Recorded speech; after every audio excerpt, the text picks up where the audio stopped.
Hey, so today we're going to be doing a 1UZ non-VVTi, that's 1989 to 1997 engine harness that is built for a Haltech Elite 950. So let's get into it.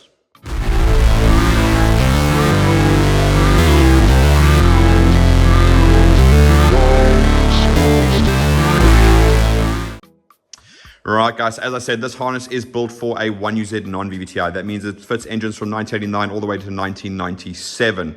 It's built for using a Haltech Elite 950, and it does come with a firewall connector. So this is one of those twist-off quick disconnects. Now, this harness was actually built by us back in November 2020. The customer has decided to scrap his project. So he sent it back to us so we can do a whole video for the next buyer. So this harness is actually for sale if you guys want to get in contact with us. And it comes with everything you see. So you've got the ECU, the Haltech dash, the dual wideband controller.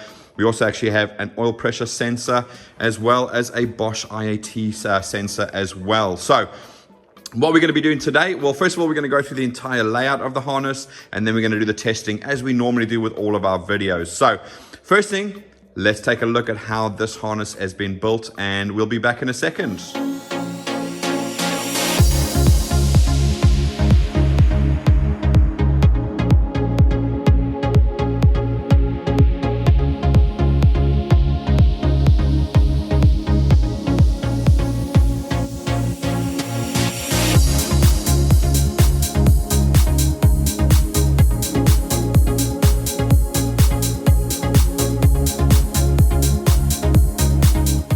Right, so now you've seen exactly what the harness is like underneath all that braid. So as I said, this was built back in November 2020, hence the reason why it's covered in braid and not our heat shrink like we normally do.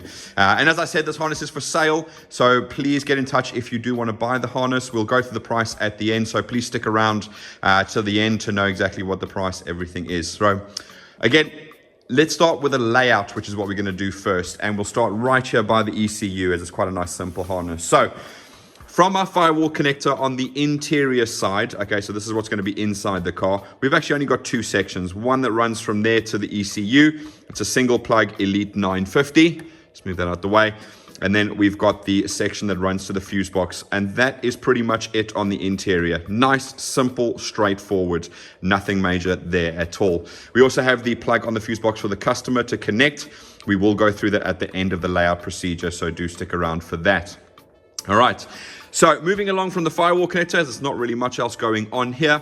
First thing that breaks out over here, apart from the main trunk, is going to be this little section over here. Now, if you follow that along there, you'll see that that goes to our dual wideband controller. So the way we designed this harness for the customer is effectively this will run along, sort of sit in the middle of the firewall like that, and you plug in your dual wideband controller, and then obviously run your widebands down to your exhaust over there. Right. Now then, for the dash also plugs into here because Haltech does a nice thing where they daisy chain it off. So the powers and grounds are being supplied from here to the wideband controller, and then it's popping out and going all the way to the dash. So the dash is powered up through that plug as well, so no need to connect powers and grounds to that one. But the way it's designed is that this will sit sort of in the middle of the firewall over there. You plug in the dash, it runs along to the driver's side, pops through the firewall, and then goes to your dash. Okay. Now, obviously, you can still connect things like your indicators and fuel sensors and all fuel level sensors and all of that to the dash. Absolutely no problem with that at all. Obviously, the box is still complete. You can see how it was never taken out the box. It's still got the actual protective film on the dash there. And I'm not going to peel it off. Let the new owner do that. Right, so that is the CAN system, so that is how that works over there. Now, because Haltech does daisy chain, again, you can actually add more items of CAN if you wanted to, using the daisy chain function over there. So the way that we've got it set up is the ECU has the terminating resistor and the dash the terminating resistor, and that sits in the middle. So that works perfectly, as you'll see when we do the testing. Right. Moving along from there, the harness then runs up to the back of the engine over here, and we have our first breakout section over there. So let's start with what comes out over here. So popping over to this one over here, and you'll see we've got our sub harness, and this is the one that goes underneath to the starter motor. Now you'll notice it's just a 2-pin DTM plug. It only does the starter motor. The Elite 950 does not have knock control. Okay, so taking a look at a photo underneath there, you'll see it goes underneath to the starter motor solenoid. Really nice and simple. All right. So next up, popping out over here is going to be this section of harness, and that goes down to our coils for the left bank. So remember, we're always looking at the engine from the driver's perspective. So this is the left bank, that is the right bank. We have cylinder 1, 3, 5, and 7, and we have cylinder 2, 4, 6, and 8 on that side over there. Okay, but again, it is all labeled for you guys, so you can see it says coils left. That plugs in over there, and that runs to your coils over there. Now, these coils are mine. They do not come with the harness, but again, they're relatively easy to get hold of, and should be no problem for you guys at all. If you need links to purchase them, more than happy to send that to you guys as well. Okay. Right, also coming off that section over there is then the earth strap for the coil. So that just bolts directly onto there. So it still keeps the coil harness a completely separate one. So you can actually unplug that and pull all 4 of your coils out to change your spark plugs, and then just put all 4 of your coils back and just plug in the one plug. Saves you a bit of time there. All right, and if you wanted to change the coils, we can actually make you another sub harness for different coils. Obviously, these are incredibly popular. So more than likely, if you don't have coils already, these are really easy to get hold of. All right. Next up, popping down and going around over there is going to be your ground strap for the engine harness. So again, that bolts directly onto there. You'll see that is labeled ground. Obviously, it's just facing the other way now, but that is labeled ground for you there. All right. Popping out on this side over here, we actually have injector 7 and injector 5. And the astute amongst you would have noticed that actually I've got little adapters in here to fit those injectors on. So you'll see that is actually labeled injector 5. So the customer originally specified these, what you call the USCAR or EV614 style injectors. He was going to fit aftermarket injectors on there. Now, this is not a sub harness because it's an older design. So obviously, ideally, you would have those injectors or not be looking to buy those injectors. But at an absolute push, you can contact us. And before we send it out, we can change those connectors around if you so desire. All right. So again, popping out there, injector 7 and injector 5, super simple and straightforward. Now, the next section obviously goes that way, but we're going to focus on this section that pops out over here. So coming along over here, you'll see where the P-clamp is over there. I'm just using a P-clamp to hold it down there. But there's a breakout point over there, and that's going to then be injector 3 and injector 1. Okay.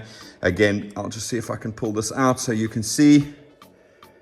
There it is, injector 3, all labeled up. So again, everything is labeled up for you guys. It's super simple to install that way. All right. Moving along over there, we then break out at the front here. To excuse my vacuum hose for the map sensor, but break out at the front over here. Now, this harness was originally designed for the customer to use a front-facing intake. I don't know if you've seen, it's similar to the style like the one they use on Skid Factory on the Fairlane, which looks like an LS intake, basically with the throttle body at the front over here. Obviously, the Elite 950 can't control a drive-by-wire, so it was meant just for a cable throttle. But that's going to explain the next thing that I'm going to show you now, and that is this section that pops out over here. And that is going to be our IAT sensor. Now, normally we'd bring it on the other side because your air intake pipe would be there, but obviously we put it here so that the customer could put it over there. Now, I think originally what I probably did is just to be on the safe side, I made it quite long. So in actual fact, you could stretch this over and quite happily fit this into this throttle body over here or into the intake pipe in front over there. No problems at all. So that is really nice on that side if you're not running the front facing intake. But the next section that breaks out over here is going to be our TPS sensor. So again, this was designed to use the original TPS sensor, and it was going to be on the throttle body over there. So this is a little bit short. So again, if you guys are not wanting to use the front facing intake, you can let us know. We would be happy to replace this with a 3-pin DTM connector and then build you a little extension harness to reach around to the original TPS location. That is no problem at all. Right, also coming out over here is then popping down there, and it is going to the cam sensor, which you can see over there. Now, in this case, we are only using the cam sensor on the left bank. We're not using the one on the right bank. We don't need both cam sensors, okay? Right, then the harness carries on along down there, clips in over there, pops around here. Now, obviously, you wouldn't have your coil on here because you're running individual coils, but then it splits up just down underneath here. One section goes underneath, as you can see, through back there and down to the crank sensor, which is nice and clearly labeled for you guys. The next section that comes down here is then going to be our oil pressure sensor. Now, this is included with the harness, the actual sensor as well. So obviously, then you can just wire that, plug that straight in to where you'd normally have your oil pressure switch. Now, in this case, what we did actually do for the customer is we did provide one of the outputs of the ECU to give oil light for the dash. Again, not that you would need that because you're going to have the Haltech dash, so you'll be able to actually look at oil pressure on the dash and set up your own warnings for that. Okay. Right, so that's this section over here. what I'm going to do now is I'm actually going to pop around the other side because we're going to carry on that section that goes over the back there and around the side. So let's take a look over here. So harness runs along there. I've used a P-clamp on this little bolt over here. A couple of sections that are now going to break out over here. You can see the heat shrink over there. Okay. So the first section pops straight down over there, and that is going to our coils for the right bank. Coils are there, and you can see all of the coils there, and they are actually all individually labeled as well. So IGN8 for ignition coil 8. Right. Popping out the back over there is just this little earth strap, and that is designed purely for the coils. So again, really straightforward, just bolted to the back over here.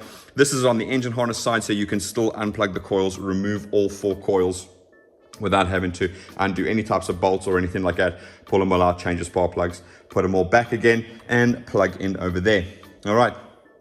The next 2 small sections to break out over here is obviously going to be in injector 8 and injector 6. So you can see there, that's injector 6 over there, already labeled for you guys. Then the harness is going to carry on along there. You can probably bring it up here and use some P-clamps over there. But you can see about the middle here, it breaks out. And there it's going to go to injector 4 and injector 2. Nice and simple. Then the harness carries along to the front over here. You can see we've got a breakout section over there. It's going to pop over to the coolant temperature sensor. The gray one you see plugged in over there. Now what we did do is we did include a temp wire that comes up by the fuse box. Again, it's not necessary with the Haltech dash, but obviously if you ever were to buy this harness and decide that you wanted to change engine to a 3UZ or something like that, so you wanted a new harness but you wanted to keep the dash, the next person you sell it to has the ability to obviously get their own temperature for their dash if you do not sell the dash on with it. Okay. Then lastly, popping down over here, nice and simple, straightforward, right to your alternator over there. Okay, again, all labeled up for you guys. So super simple, easy to fit, nothing major on here. Like I said, just designed for the front-facing intake and those particular injectors. But obviously we can work with that if you guys are looking to buy this harness, and obviously we can make some changes if required. All right. So that is the entire layout of the harness. So the next thing you want to do is go over to that plug over there, which is what you guys would be connecting into the vehicle. Okay.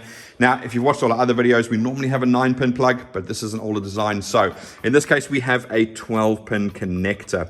Only 11 wires are used. As you can see, number 11 is not used over there. So let's go through each wire one by one because it is a little bit different from the normal. So let's go through it. Right, so first of all, you can see here we've got our power wires and our fuel pump wire. Now what you'll notice is there's actually 2 power wires on here. So that actually covers pin number 1 and pin number 4. So that is your permanent 12-volt supply. Now you can actually connect this to an ignition source. Just make sure that the ignition source is capable of drawing a lot of current because that's going to be powering the fuel pump. It's going to be powering the starter solenoid and all of that. So ideally, you can take that to some sort of big 40 amp fuse in your fuse box if you already got one in your vehicle, or you can fit your own on there and take that then directly to the battery. It doesn't need to be permanent 12-volt supply because obviously it's an aftermarket ECU. It's not going to lose its memory or lose its diagnostic codes when you turn the key off. So no dramas whatsoever there. I just like keep it that way because obviously it means you guys then normally connect to a battery and then we've got plenty enough power to power everything that needs to power. Next up is number 2, and that's going to be black with a yellow tracer. So that's that one you see over there. Now this is obviously normal. That is going to be your start signal, and that does require a 12-volt supply. Okay. So again, you can take that from the ignition barrel. Nice and simple. If you're putting your own switch, just ignition 12 volts to one side, our black with the yellow wire to the other side, and there's your push button start. Okay. Next up is going to be number 3, and that's going to be pink with a blue. So you can actually see it over there. I've got it to my device there so we can see the battery light on the dash working when we do the testing later. This one is giving a ground. So like the oil light, it does give a ground, so you can connect it to the negative side of an LED, or if you're using your dash, normally they all work on a negative side. Just a word of warning with the alternator lights, if you are using older vehicles, well, I tend to find it's on older vehicles, but sometimes the dash can backfeed through that wire, which then goes to the alternator, and the alternator has both an ignition and a permanent 12-volt supply. Okay, and then obviously then keeps the system alive. So if you have an older vehicle, I would suggest, if possible, changing the bulbs in the dash for LEDs. That would fix the problem because they're a light emitting diode, which would then obviously stop the backflow through the system. If not, you can fill a little diode, or if you're going completely custom, you can just put a little light on there if you are going to use that. But like I said, whoever purchases this, it's not being split up, it's going as a whole package. You'll have the dash, so technically speaking, you'll see battery voltage on there, so you won't have to worry about that. But obviously, as I said, if you guys were to sell this on to somebody else but keep the dash behind, then obviously they still have access to all of those plugs. Right, let's skip to number 5 now. This is going to be white with a blue tracer, and you can see it over there. Now that is a clutch switch. It's something that we did back in the day. So basically what we do is, it's to stop the vehicle starting. So normally that needs to be provided a ground, either permanently if you don't want to use a clutch switch, or if you're going to use a clutch switch, one side of the clutch switch to ground, other side to our blue with a white wire, and that means the vehicle will not start unless the clutch is pushed in. Okay. Right, so that's that one over there. Number 6 is yellow with a black, and that's oil pressure light. Okay, so again, in this particular setup, we're not using the oil pressure switch that comes standard on there. What we are using is an output from the ECU to then obviously activate that light over there. All right, so as you can probably guess, we've used it to activate an oil light for the dash because, again, we've built this whole harness on the view that if you ever wanted to keep the dash, another customer could use it in a normal way. But obviously, if you guys needed to activate something else in the vehicle, you can actually use that wire because it's just connected to an output of the ECU. It's not actually connected to any oil pressure switch that's on the engine itself. But again, ground signal, you can connect it to your dash for your oil light. I've got it connected to our device over here, so we can actually see, I can see the oil light working there, so I know that works. When we start the car, we'll see the battery light go out, and we'll see the oil light remain, because obviously I haven't got the oil pressure sensor actually hooked up to anything. Okay.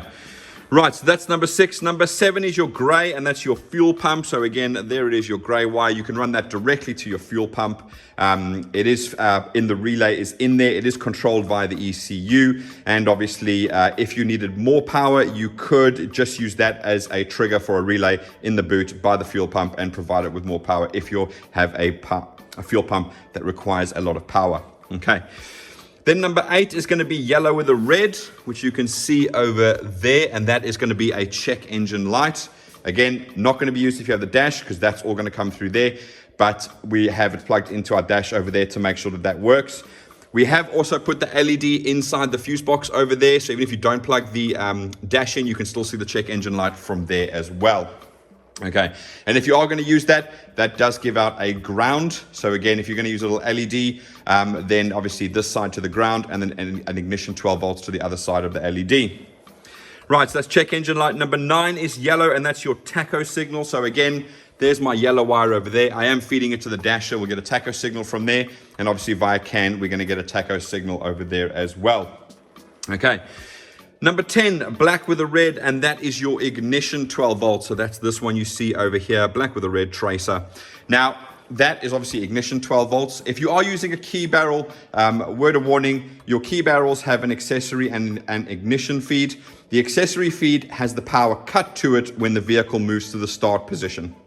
Okay, and that's important because if you were to connect that wire to the accessory feed, every time you go to crank the car, it's actually going to shut the ECU down, and therefore the engine's not going to start. And the worst part is, as soon as you let go of the key, it's going to bring all the power back, and then you're going to be like, well, what's the problem? And it's very difficult to find. So if you are looking for the power, ignition power at the back of your key barrel, just remember to find the 12 volts with the ignition on. So pass ACC to ignition, but then hold your multimeter there, move the key to the start position, and make sure that that 12 volts stays and it doesn't disappear. That's the correct wire that you need, the one that doesn't disappear when it moves to the start position of the key barrel. If you're fitting a switch on your dash for ignition, then there's no need to worry. Permanent 12 volts to one side of the switch, our black with a red wire to the other side of the switch, and there's your ignition switch, nice and simple. Lastly, number 12, because again, we're not using number 11. Number 12 is going to be yellow with a green. So that's that one you see over there. And that one is connected to our temp wire over there. All right, so again, in this case, I've got it hooked up to our device, so we're actually going to see some coolant temperature display on the dash over there, just to make sure for me that it is actually working. But again, with the dash, you ain't going to need that. Everything's going to come via CAN from the ECU. All right, so that is the 12-pin plug there. That's pretty much everything that you have to put inside the vehicle or you have to connect up. when you're using the dash, a lot of that you're not going to use. You're not going to use check engine light. You're not going to use tacho. You're not going to use temp. You're not going to use oil pressure. So basically, it's the 2 power wires, the ignition, the start, and the gray for the fuel pump. 5 wires, and this thing is running. Okay, nothing complicated at all. All right, so what I'm going to do next is I'm going to pop away. We're going to do all the thingies, get it ready. We're going to start doing the testing, and the first one is with the ignition on. So a couple of things we're going to test there, and then we're actually going to get the engine running and do a couple of tests there as well. So I'll be back in a second. Right, so we are back again, and we're going to do the testing now. So what we're going to do is I'm going to go through the entire testing procedure so you can see everything that we're going to test today, and then we'll jump into the testing with the ignition on. So let's take a look. Now, this is with just the ignition on, and you'll see we've got check engine light, charge light, oil pressure. Now that's actually the sensor. So I'm going to literally be blowing into the sensor over there, and you'll see we've got oil pressure to display on the dash there. Let's see if I can get that out of the way. See if that's going to play ball. Okay. And then lastly, fuel pump relay. Now on the Haltech, you can't actually test the output. So all I'm going to do is when I connect the ignition, you're actually going to hear the fuel pump relay and the fuel pump kick into play. And obviously that's going to determine that it works. And then we're going to check that the software is up to date. So software/firmware. Obviously I've updated to the NSP. You can see it is communicating via the NSP, and we'll check the firmware to make sure that it's up to date. That's with the ignition on, and then actually engine running, we're going to be testing the starter circuit. So in this case, you can see I've connected my white with the blue to a ground wire, which is going to the battery over there. Then I'm going to obviously touch the black with the yellow tracer wire to 12 volts. That's going to then engage the starter, and the engine is going to start up. Once that's done, then we're going to go and take a look at injectors and coils. So basically, all I'm actually going to be doing is literally unplugging each coil one by one. So remember, with the Elite 950, which I know is not for sale anymore, but with the Elite 950, you can actually run fully sequential injection, but wasted spark ignition. So obviously, all of these injectors are firing sequentially in this particular case, which is obviously why we have to have a cam sensor and a crank sensor. But on this engine, you would have to have a cam sensor anyway, because it's a 12-tooth trigger with no missing teeth. Little tip for you guys, if you want, you can actually change this to the 36-2 trigger wheel from a 1/3UZ VVTi as well. Give it more resolution, and obviously it'll actually allow you to run a wasted spark and semi-sequential injection with just the crank sense if you wanted to with that particular setup. Okay. Right, so then we're going to come back and we're going to look at the tacho. We'll look at the dash as well as that dash over there, make sure it's coming through there. And then coolant temp, we'll be able to see that on the dash. And then obviously I want to make sure my little extra wire is working. So we'll then be coming along and looking at that coolant temperature over there. Okay. And that's about it, really. I have put diagnostics on there, but we'll see there's no errors apart from the actual oil pressure sensor, which is not connected, but we will make sure that there are no other errors. We can click that over there. And obviously I'll show you about the check engine light, how to click it, how to look at all the codes that you have there. Okay. Right, so that's it. So let's start with the ignition on. And what I'm going to do is I'm just going to place you guys down over here. So let's pop that down over there. Okay, and what I want you to listen for as well is literally the fuel pump relay clicking in, and you'll hear the fuel pump work. So I'm going to keep quiet now.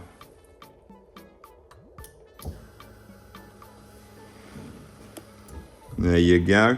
And you can probably also see the check engine light pop up over there. Haltech doesn't run the check engine light consistently with the ignition on, and obviously no error codes over there. So again, that's why the check engine light is turned off, so don't stress about that. You can also see here that we've got our dash all working, and in a second it's going to go all yellow as it's communicating all the data through there, and we'll be able to see that live in a second. But we'll move on to the next one, which is the charge light. So you can see that is working over there, as well as the oil light. Now when I come to start it, because I haven't got the oil pressure sensor connected, the oil light will stay on and the charge light will go off, but at least that tells me that I have the wires the right way around, so I know exactly which one should be going off. You can see there, that has gone off over there, and we've got coolant temp, intake air temperature, battery voltage, throttle position, ignition timing or angle, exactly everything over there as you would normally see. I apologize for the sticker being in the way, but obviously I'm not pulling this off. I'll let the new owner do that because I know it's very satisfying. All right, now we have seen the oil pressure as well. We do have the light up on the dash there as well, on the CAN dash for you guys. And right, let's move over to the software up to date. So again, I've already said that we are running the NSP. But if I go to tools and I go to upgrade firmware, you'll see that we're running 3.071, which is the latest one as of today. I think it's 26th of March, and that's 3.07.1. So we are running the latest firmware on this ECU as well. Okay, so that's all the test with the ignition on. I know it's really, really short. I do have a bunch of videos on aftermarket ECUs, things like setting inputs and outputs and all of that type of stuff. So I don't want to repeat myself on every single customer video. So I do advise you to go watch those things. I've done a load of them. Not much on the Haltech, unfortunately. We haven't had many Haltechs through in the last year or so. But yeah, so again, all those videos, most stuff applies to every single ECU on there. If there's anything specific you guys want to know, then please let me know next time we get a Haltech through, which we might do because of the release of the R3, which is a very interesting prospect if you determine obviously the cost of a fuse box with the price of the R3. So hopefully watch out for one of those, because they actually will become a very cost-effective option for running aftermarket management on pretty much any engine, whether it's a 3UZ or a 1UZ non-VVTi.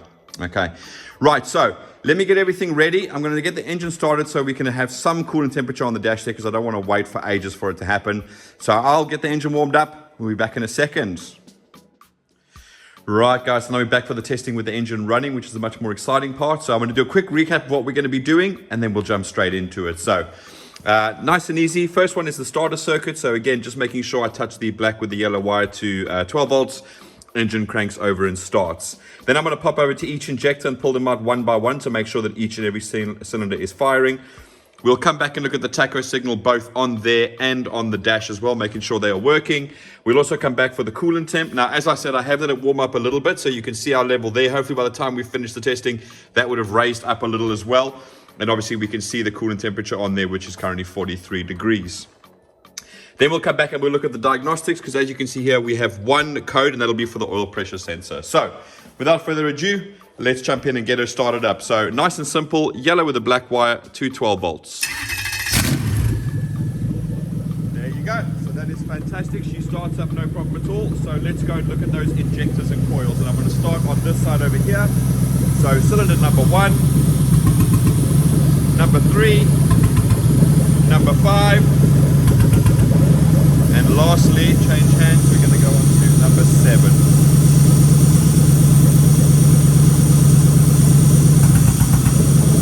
Rightio. So let's pop over to the other side now. And we're going to have number 2. Let's get underneath there for number 4.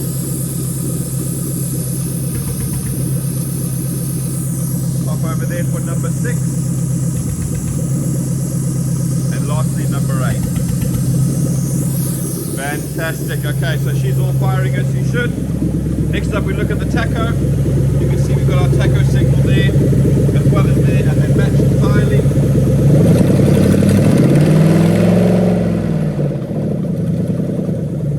Okay, so there you go. You can see the rev counters are working. I'll show you that one as well.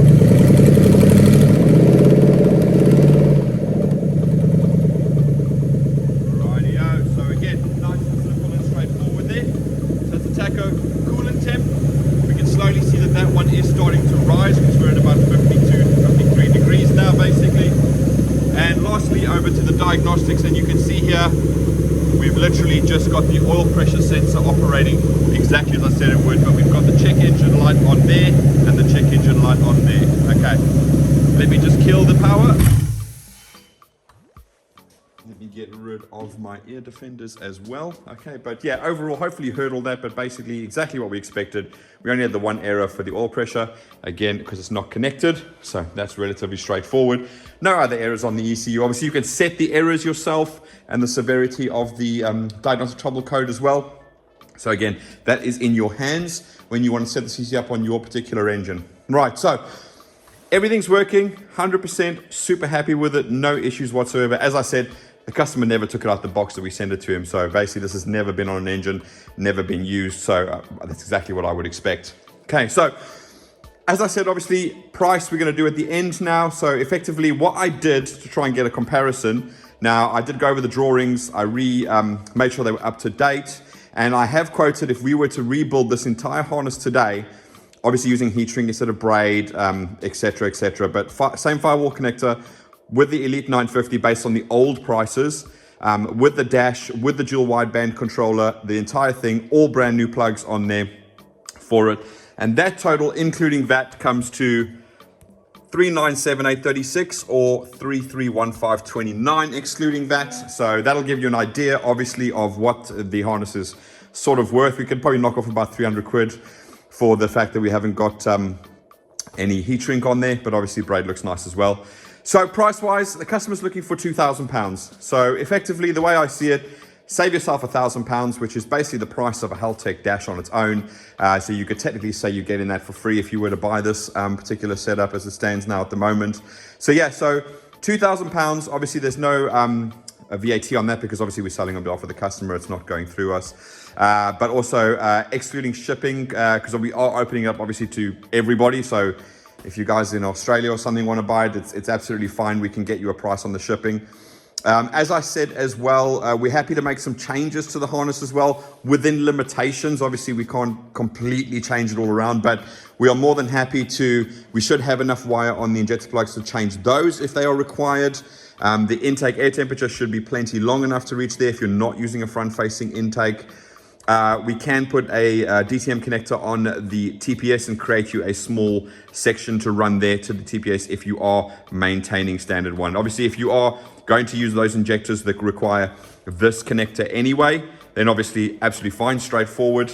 And like I said, you just need to grab yourself some Audi coils, which are relatively cheap. Obviously, if you are buying in the UK, I can tell you exactly where to get those. Overseas, obviously, a little bit difficult. I don't know your guys' local market, but yeah. Genuine inquiries, obviously, you can just hit us up at info@phoenixenginemanagement.com. You can message us on Facebook as well. Yeah, and then obviously, like I said, whoever buys this harness, all the paperwork will be moved over to your name. We'll still support everything exactly like we would the original customer in terms of first startup. But again, as you can see here, this is what you're getting, exactly what you saw that started this engine. So technically speaking, if you were to plug it into a standard 1UZ non-VVTi, it would start, run, ready to go. By ready to go, I mean ready to be tested, okay? And that means obviously then that you can then test your engine for oil leaks, water leaks, fuel leaks or whatever, make sure it's 100%, and then you can get on the dyno and get it all set up for you guys. But yeah, like I said, you can get hold of us at info@phoenixenginemanagement.com. You can message us on Facebook as well with any inquiries. And like I said, more than happy to make changes if you guys want to discuss that. And shipping, if it's an overseas customer, obviously we'll get this all boxed up in a relatively small box and hopefully be able to get shipping costs for you guys overseas as well. But for the rest of you guys, thank you for watching. As per usual, like I said, if there's anything on Haltech that you would like to know, I do appreciate Haltech has got a very, very good YouTube channel. They do a lot of explanation and a lot of technical videos. So again, I don't want to repeat everything. If you guys want any help, I can find specific videos for you. If there's anything specifically related to 1UZ that you'd like to know, maybe I can do a video the next time we put a Haltech through the workshop. But thanks for watching, guys. We'll see you again soon.